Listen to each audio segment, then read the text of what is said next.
హైదరాబాద్‌లో central library ఉంటది. లక్షలాది పుస్తకాలు అక్కడే చదువుకోవడానికి ఉండే కుర్చీలు, అనేక మంది దాని మీద డిపెండ్ అవుతుంటారు. యూపీపీఎస్సీకి రాసేవాళ్ళు, అనేక పరీక్షలకు పోటీ పరీక్షలకు రాసేవాళ్ళంతా. అట్లాంటిది రాష్ట్ర విభజన తర్వాత ఆంధ్రాలో లేదు.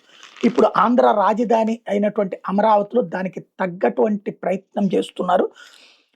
స్టేట్ సెంట్రల్ లైబ్రరీని సాధారణ గ్రంథాలయానికి పరిమితం చేయకుండా దాన్ని ప్రపంచ స్థాయి విజ్ఞాన సాంస్కృతిక కేంద్రంగా తీర్చిదిద్దేందుకు ప్రిపేర్ చేస్తున్నారు.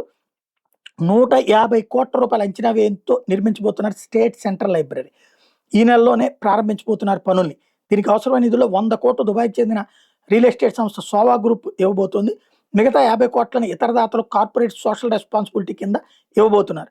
ఇంకా నిధులు అవసరమైతే రాష్ట్ర ప్రభుత్వం ఇవ్వబోతోంది. 24 నెలల్లో ఈ లైబ్రరీ నిర్మాణం పూర్తి చేసి అందుబాటులోకి తేవాలన్నది లక్ష్యం. అంత ఖర్చు అవ్వదు నాకు తెలిసి. ఎందుకు అంత ఖర్చు పెడుతున్నారో తెలీదు. ఒక 40, 50 కోట్లతో ఖర్చు పెట్టొచ్చు. బిల్డింగ్‌కి వాటిటికి ఒక 10 కోట్లయితే 30, 40 కోట్లతో పుస్తకాలు గాని, ఇతర టెక్నికల్ గాని ఖర్చు ఎక్కువవుతుంది. అది క్రాస్ చెక్ చేసుకుంటే బెటర్. బట్ అక్కడ ఆ లైబ్రరీ అవసరం.